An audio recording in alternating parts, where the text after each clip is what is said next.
We are under time pressure, I understand. We have been running late from the previous two panels, but we are here in a panel where I have the pleasure to have with me Nikos Tsafos, advisor to the Prime Minister for all energy issues, Ms. Rita Galli, she's the CEO of DESFA, our natural gas TSO, Mr. Aristofanis, CEO of the management, Hydrocarbon Management Company, which has changed its name recently, and you are including also Offshore Wind into the management of the company.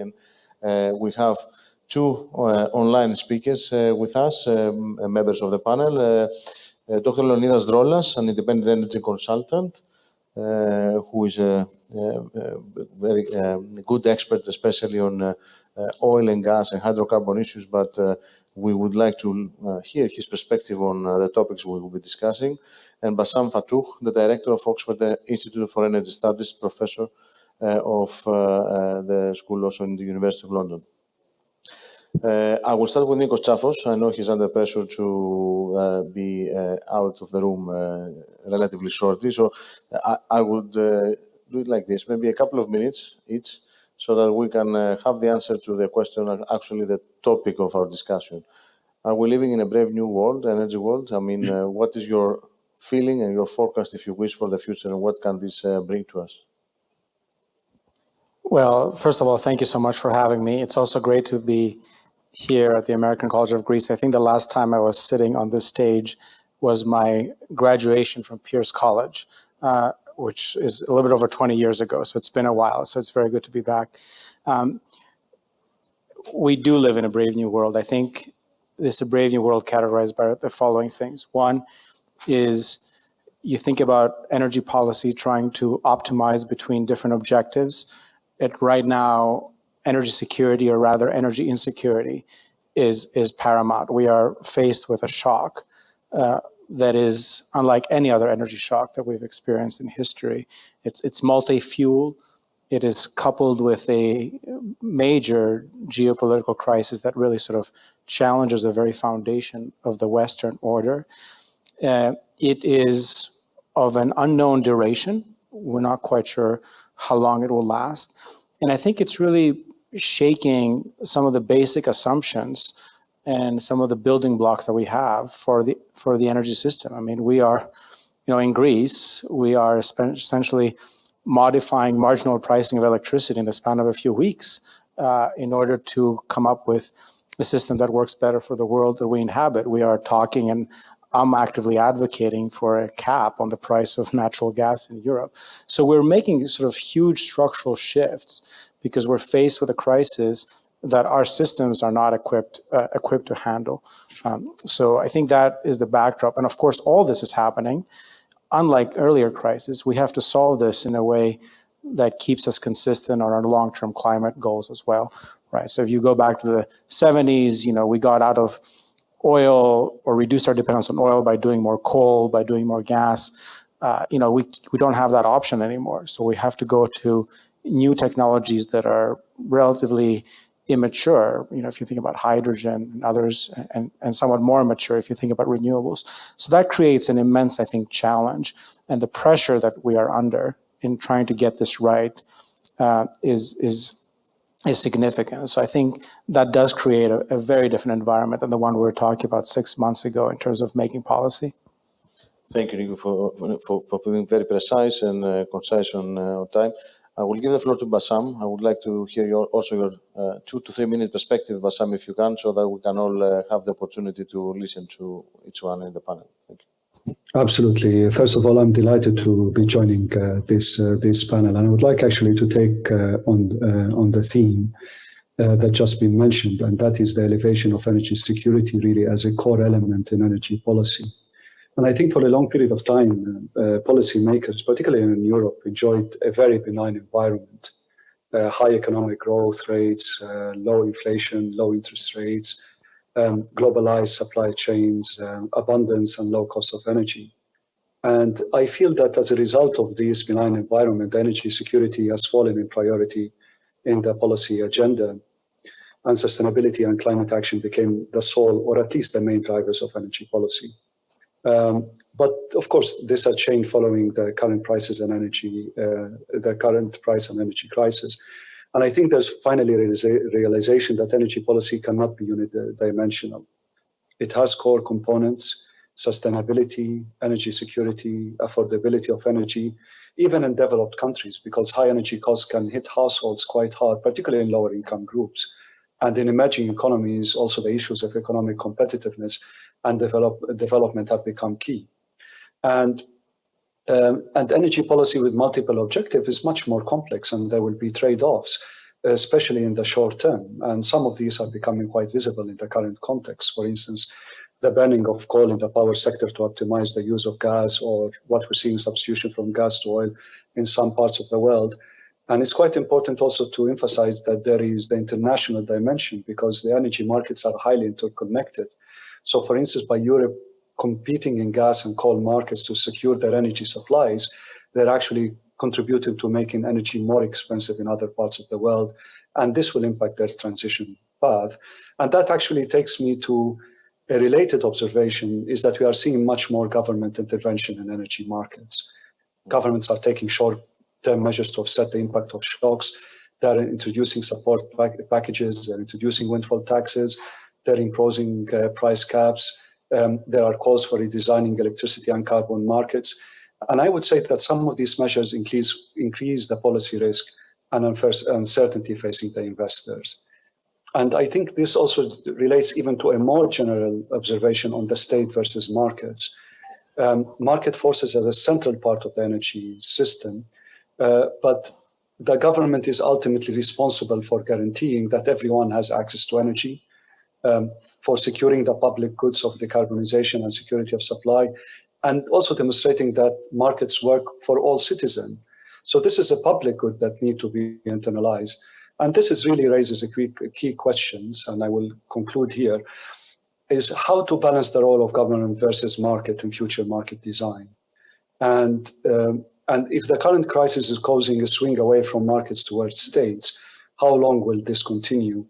And will a necessary admission that net zero targets are being missed, will this force further government intervention? I think those are key questions that we need to be monitoring very closely. Thank you, Bassam. I will give the floor to Leo Drollas now. Leo? Yes, hello. Can you hear me well? Yes, well. Yes, it's thank you very much for inviting me to contribute to the panel. My background is, of course, oil and gas, having been with BP for 12 years and then with the Center for Global Energy Studies.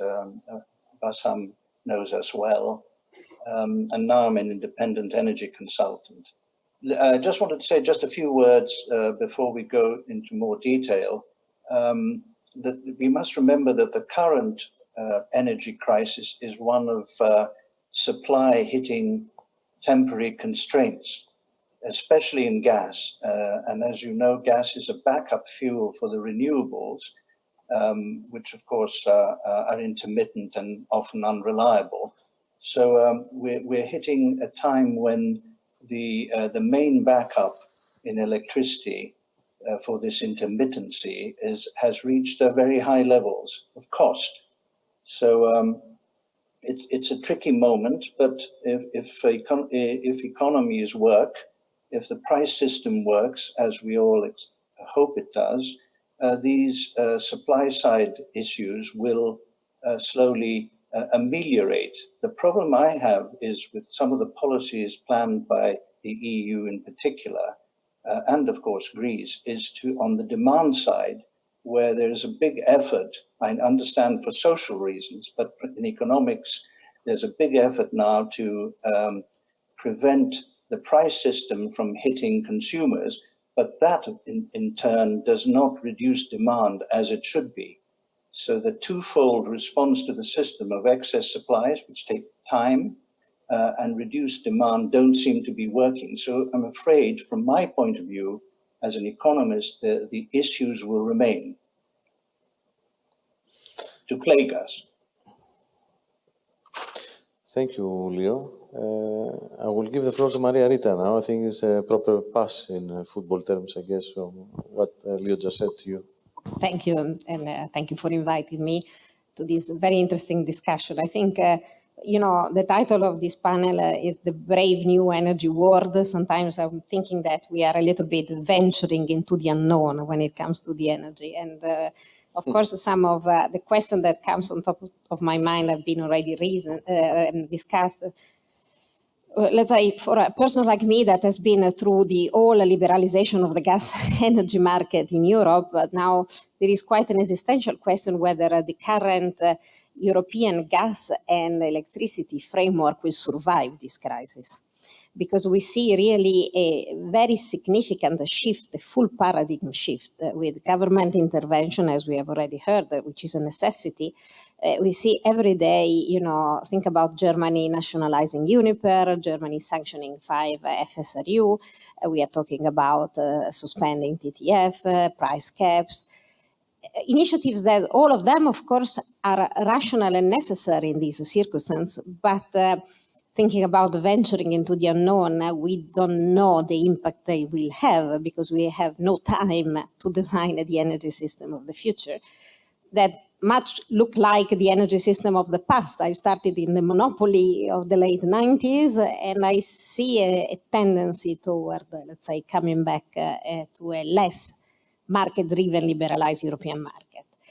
The other big question mark for me is how much Europe will be able to attract new supply. I totally agree this is a crisis driven by access to supply. Gas is available, gas is abundant around the world, but there are billions of investment that needed to be sanctioned. And it was discussed before also the Professor Mason that you needed to invest upfront billions. Are we giving the right signals to the investors? Because at the end, it's very important that European off-takers are ready to sanction new long-term contracts. If we continue to live on a world in which we rely entirely on intermediaries, on portfolio aggregators in the LNG world, we will face many other price shocks. So are we now willing to commit to long-term supply of natural gas? And this is essential also to decide how the European gas system will redesign, because we have been seeing a lot of, let's say, price differentials between UK, continental Europe, Spain, continental Europe, because of lack of infrastructures. So we need more supply and more interconnections. And again, these are big investments. And of course, the most critical question that is how this will impact the energy transition. Gas will remain part of the solution, yes, but let's say certainly has suffered a big hit. The reputation has been hit, and there is nothing to be said. And there is not only demand shift, but also demand destruction. Let's say the complexity of having to invest and attract a new supply while we have demand destruction, it's becoming even more challenging. So we need to be really brave. And I think that brave man can definitely be Aris as our next speaker, because he is trying to manage our hidden, resources, the resources that we have, the hydrocarbons underground in Greece, and see how we can develop them in the decades to come with multi-billion euro investments. And we are in such a situation with the signals that we have been hearing. So how are you managing that, and what is your view on the topic of the discussion?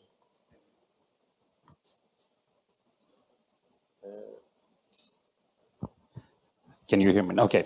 Yeah, thank you for the introduction. Yes, we do live in a brave world, and I think we in HHRM up to recently, from now on HEREMA, faced that realization when we took over the leadership of the company in the summer of 2020.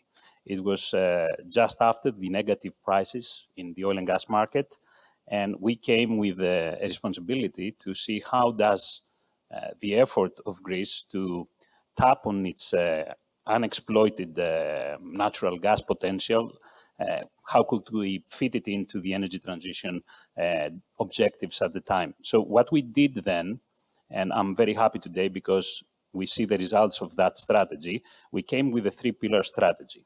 The 3-pillar strategy was inspired a lot by the energy trilemma. Let's be honest about it. We thought we need to have an integrated solution. We need to have a strategy which addresses all the fundamentals of the energy transition. And we called it Hydrocarbons 2.0. Very quickly, the three pillars were focusing, first of all, to accelerate, realizing that we don't have time to waste, the development of the upstream sector in Greece, with a particular focus on the natural gas. The second was to try to identify the synergistic effects, because we kind of anticipated it's going to be a challenge economically. So we said, okay, what are the new technologies that fit on the energy transition, the needed technologies that we can contribute? We identified those two new technologies on the underground storage, CCS, carbon management, and also the offshore wind. And then was to strengthen the corporate governance, because it was very important to make sure that we convince the society that anything we do from now on has to be in absolute respect with the environment. There's going to be no room for deviating from a principle that whatever we can do, we will do it.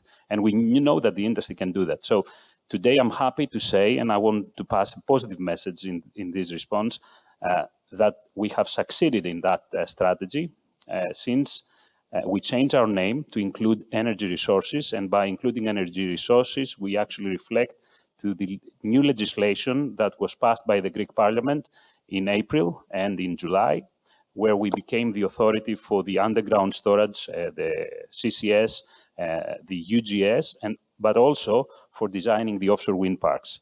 So my message is that we need to move forward. I think a lot of good things were discussed and said in the previous panel as well. We want to move with all those technologies that contribute to have an affordable, a robust energy system. And I think Greece is in a very good position right now, because we're making progress on all fields. Thank you, Aris. I will ask a quick question now to Nikos and to Bassam, that they both need to leave us earlier because of the delay we had in the panel. So the question then can be followed up from the other speakers as well.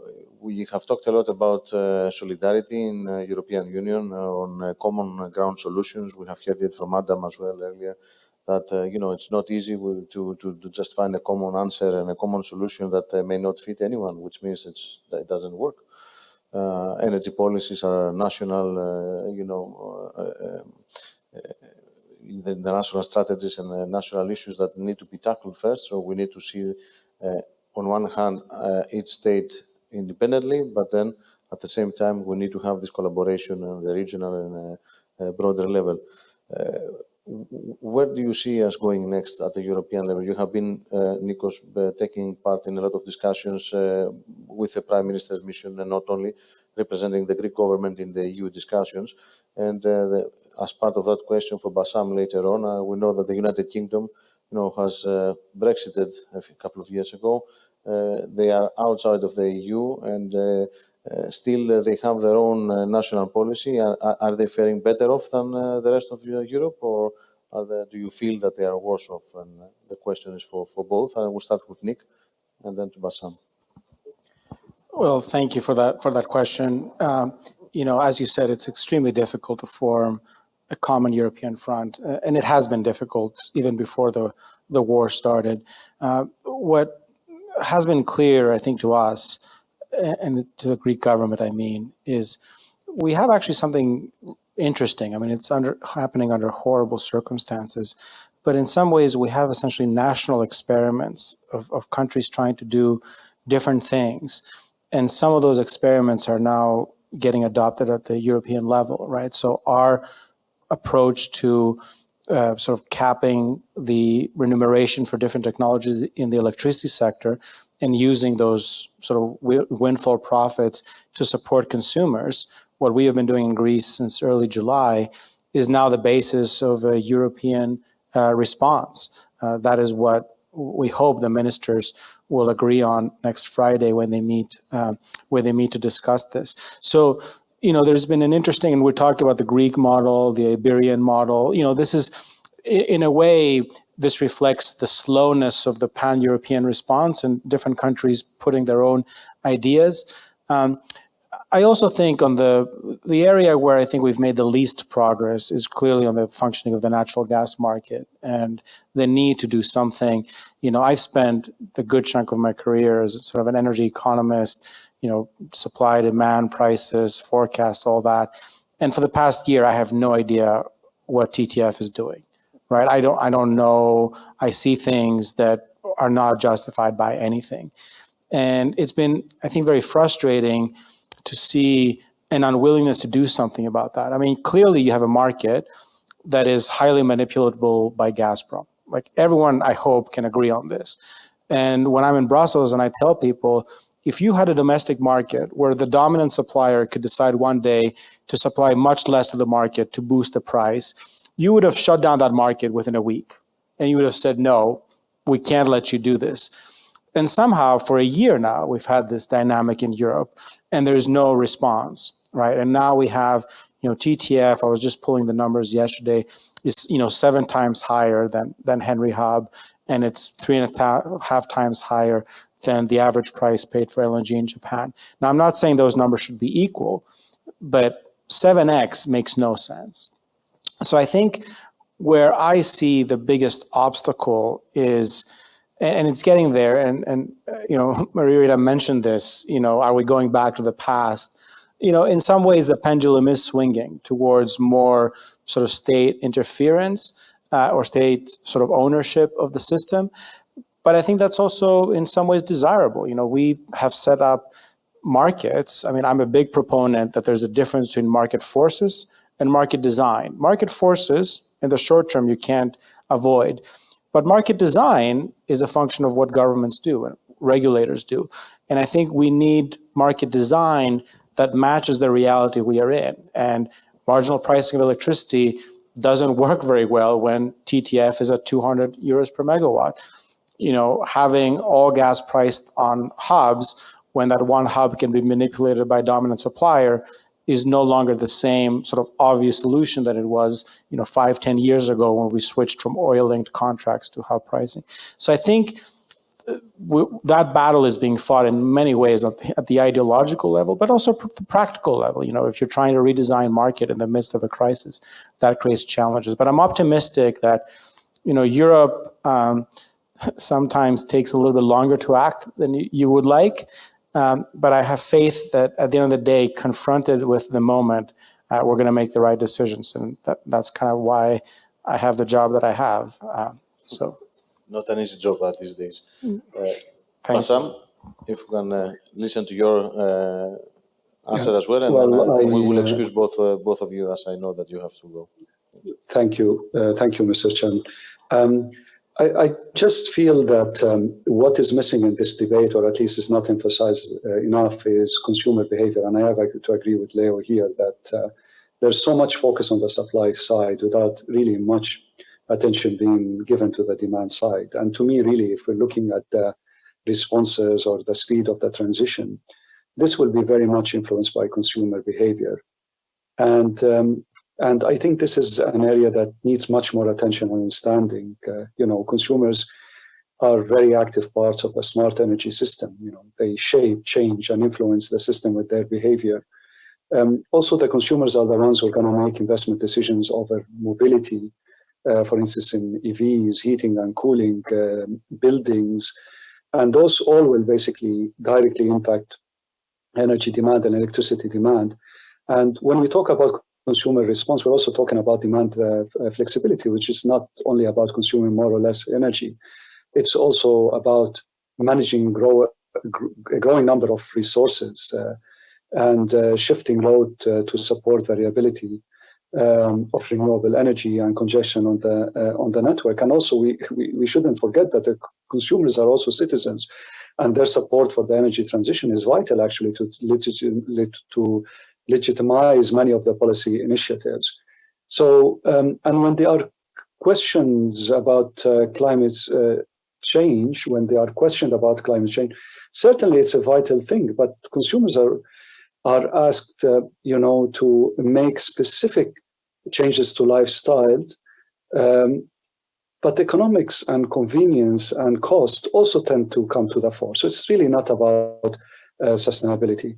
And I think, I agree with Leo on what we said, that most of the government interventions that we are seeing are actually dampening the signals to the final consumers. And I think we really need to ask ourselves whether the consumers' behavior are changing fast enough to enable that transition, and whether there are enough incentives put in place. And I think there's a lot of focus at the moment on the supply side, and I think it's quite important as well to focus on the consumer side. So I just thought that since this will be my concluding remark, I hope that in this panel we can also have a discussion on the consumer side. Thank you, Bassam. We will now excuse Nick and yourself. Thank you, and sorry for the small delay in our program. I will move to Leo, actually, to see if we can have your comments on my statement earlier, my question. Thank you, Kostas. The previous panel and the current one, we haven't really heard any numbers. We've heard a lot about what the theory should be and what people should do, but we haven't heard about numbers. The question I would ask the panel, are you aware that Greece's electricity prices are the second highest in Europe? And Greece's electricity prices, I'm quoting prices from last week, actually, from the 12th of September to the 18th, at 418 euros per megawatt hour.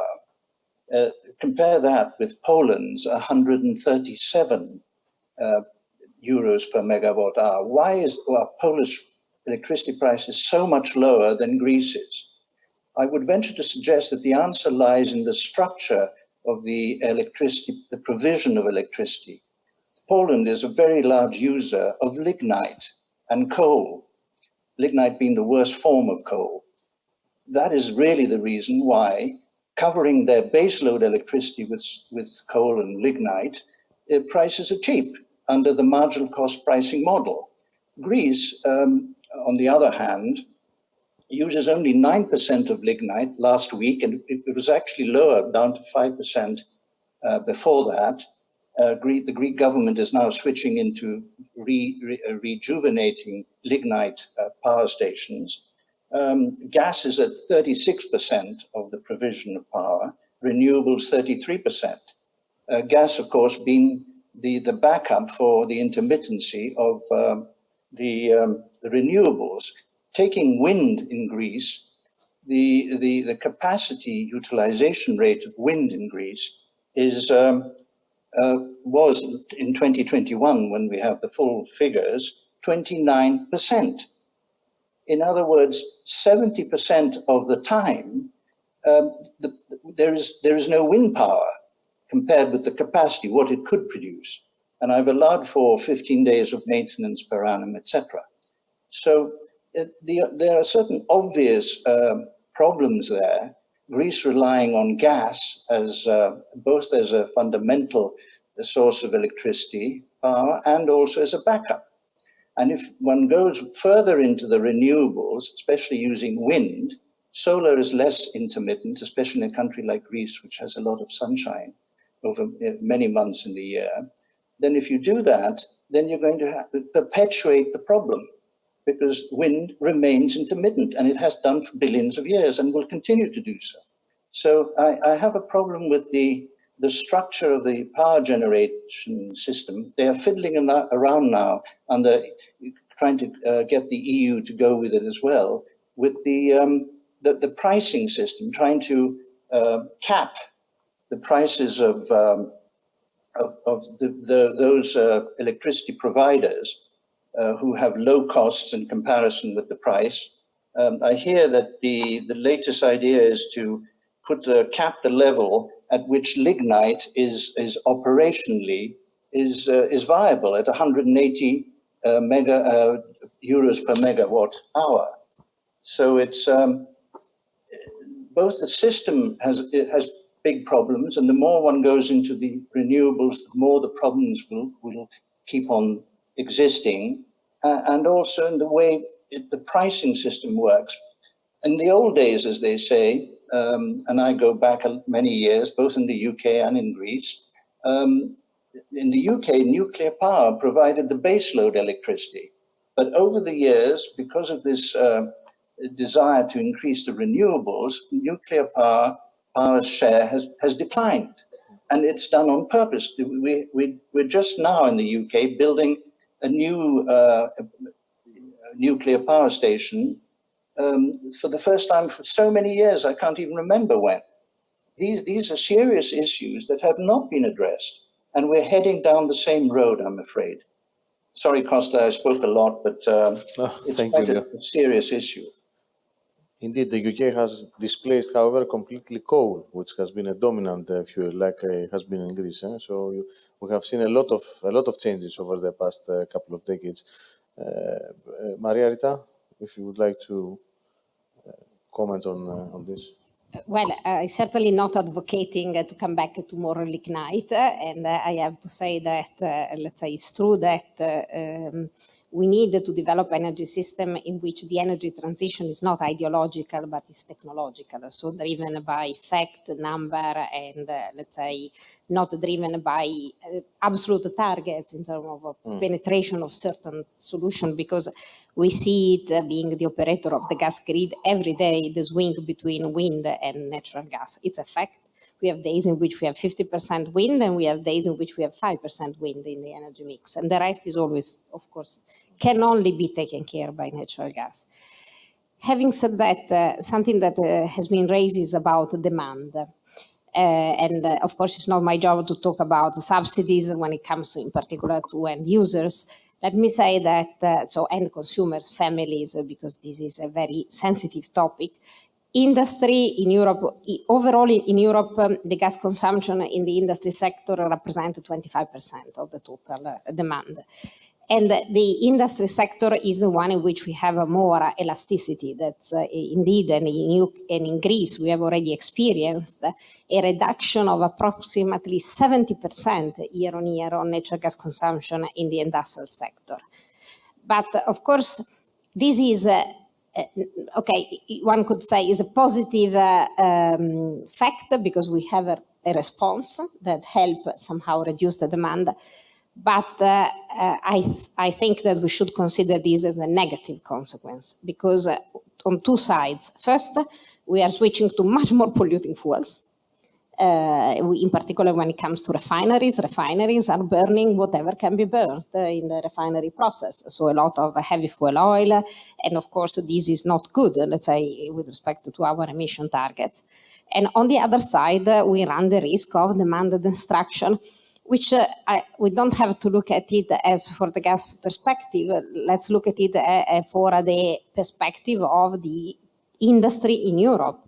We need to have local industries. We need to have fertilizer producing companies in Europe, and fertilizer need cheap gas. And we cannot start depending on importing fertilizers from United States or Middle East or Asia. Otherwise, we run the risk that we have had with the gas, so to become much dependent on other sources. So when we look at the demand side of the problem, I believe that we really need to look at the implication of the demand side, the reduction, and not only at the goal of restoring a balance. It's not the same thing intervening on the supply to guarantee to replace Russian gas with other supply sources, or intervening on the demand if we don't know whether this demand is being served by other fuels, being more or less polluting, or if demand destruction means deindustrialization, that for Europe and for Greece is a serious problem, which we cannot afford to reduce even more the presence of industries in Europe. So I think that the two levels have different implications. I personally believe that this is a supply crisis and we need to work more and more on the supply solution. I agree fully with your comment, and just a note on that, because of the industrial end user, as you just mentioned, in Europe, we have more than a third of the natural gas being consumed by the industry, which might not be the case in Greece. So again, going back to the initial comment that every nation, every country has its own dimensions and its own situation to tackle. Maybe on the electricity generation side, it might be easier, perhaps, without penalizing the environment, to reduce a little bit the gas consumption. But in other cases, gas might not be possible to be replaced, at least in a timely and cost-effective manner. And to this extent, what Nikos said earlier, even though he's not with us now, but we need to rethink of what is happening with the pricing models and the benchmarks that we have. The seven-fold price that he mentioned, or TTF and Henry Hub, again, in reality, is much more than that, because even Henry Hub is at a very high level that nobody was expecting at this stage. And this is because of the extreme prices that we are actually willing to pay, at least so far, in Europe. Ari, in this context, the company has changed the name and to include offshore wind. And I heard Leo's comment as well earlier about the efficiency and the intermittency. When is offshore wind perhaps also partial a solution to this problem because of the size and the scale alone, or maybe needs to be somehow connected with some other storage-related solutions like hydrogen, maybe, that we listened to previous panels, or battery storage to be able to balance a little bit this intermittency? Yes, thank you, Kostas. I would like to start with a little bit more optimistic. I'm by nature an optimist. And what I would like to focus is that a couple of years back, I was, I can use the word shocked by how the experts in the energy sector were experiencing a dichotomy. There were those who were defending the renewables and the very aggressive transition, and those who were objecting. And I was among those few, I think, who felt like, no, we need both. And we need to take out one energy type at a time, and we should start with the most polluting. Today, I think this is, I don't hear those extreme statements anymore. So in a way, the crisis we're experiencing is offering an opportunity for the energy experts to agree on some fundamentals. And then I am, based on that, I am optimistic. Once the experts start to have a more uniform approach to the problem and identifying the solution, the politicians would definitely follow. I don't think it's fair for the politicians to be questioned and be judged if the experts did not agree as well. So the minute we send a clear message, things will improve. In that respect, we want to do everything we can to offer such realistic solutions. And yes, the priority is to take out of the system the most polluting. Lignite is the most polluting. We need to work on that direction. Having said that, as we experience, it's a matter of security. For me right now, again, on the optimistic side, there is, of course, inflation that could have an effect on the production side, but essentially, the cost to identify, to explore, and produce gas has not changed. It's minor change because of the inflation. So once we manage to balance the supply and demand, we will see again low prices. So for me, it's a no-brainer that we need to continue using gas, because gas should replace the lignite in the future and should be the cheapest energy source available, with, of course, a plan to outsource that. And now I come to the offshore wind. The offshore wind, everybody was concerned about the cost. How can we be competitive? Well, the answer to that is, first of all, we need to exploit economy of scale. So we need to go to bigger projects.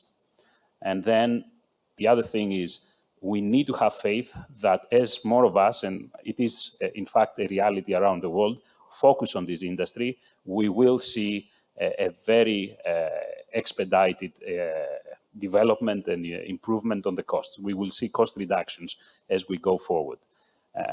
So these are very important things. There is also another element that we try to bring into the equation, and especially in Greece, the synergistic effects, the concepts of cyclicity. I will share with you an experience we had. In the upstream sector, one of the challenges was, if we start drilling, we're going to need supply base, we're going to need support facilities, and it was difficult to convince a port, let's say, to move away from its focus on touristic, on the touristic industry and focus on the industrial, because they asked a very simple question. So how many, what's the size of the business? For how long do you going to need this? And it was difficult to answer that. The minute we bring in the offshore wind, then immediately it becomes understood that these support facilities, which are more or less the same, the ports, the shipyards, and other industries that are on the supply side, they have a more increased volume of business. And that makes it attractive for other investors to invest and help bring down the cost. Because imagine that we're going to have activity, as we will have, I can say that, because we see very positive signs in the market and we want to do it. Imagine we start building our first offshore wind parks, while at the same we make progress with the exploration of natural gas.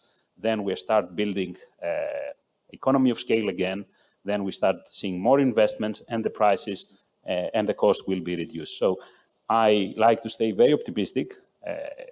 We are living through a very difficult period, and I think now it's more needed than ever to be optimistic, because I think we are learning our lessons as we go forward. Thank you very much, Aris.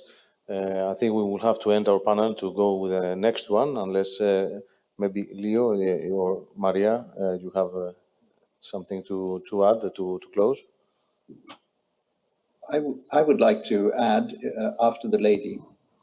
Well, certainly I don't want to sound not optimistic, and I'm also convinced that the market will rebalance. It will take some years, certainly, and coming to the last question that I posed myself, whether this will delay or accelerate the energy transition, I'm optimistically convinced it will accelerate it. So even if in the short term we might see it a little bit more grayish instead of greenish, but it's going at the end to accelerate also the penetration of renewable gases, because at the end, let's say, we need to increase our independence from imports, and these are solutions that will increase our resilience and independence from import. So I see the short, medium term difficult, very honestly, but I'm optimistic that we will find the right solution for the new energy systems. Leo? Yes, I haven't heard during this discussion anything about nuclear power regarding Greece. And that is a great shame, because Greece has a lot of uninhabited islands which are ideally suited to have modular nuclear stations on them. Of course, transmission costs are increased because they'll be obviously offshore. But I haven't heard any mention of that, which is a great shame, because Greece imports 17%, last week anyway, of its electricity, a lot of it coming from Bulgaria, which has nuclear power, quite predominant nuclear power in electricity generation. So I'm surprised that in the government's plans, no mention is made of this baseload electricity from nuclear power, which is the mainstay, or has been the mainstay, in many countries in Europe and, of course, in the United States. That would have been a very brave statement in our society, at least, for how the discussion on nuclear goes. But I definitely see the point that you are making. So with this, I would like to close our discussion, and please join me in thanking our speakers for this excellent conversation, and we move to the next panel.